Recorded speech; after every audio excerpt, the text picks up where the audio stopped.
Sa inyong tananaon sa wala kaputi na po sa buhok ni Yaya. Oh.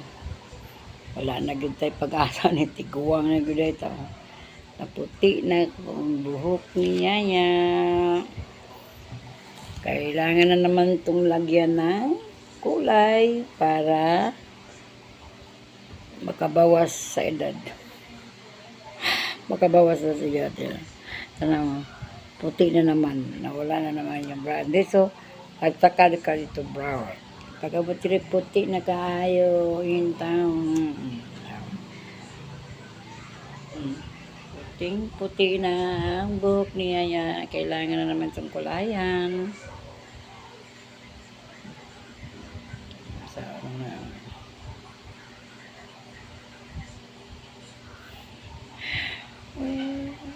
ngayon ba ko na? Nana daw buhok na ko. Ngayon ba? Sabi niya? Ay, anak. Anak.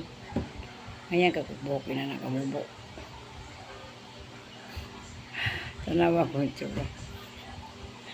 O ba ngayon baka na? O, ganyan na lang.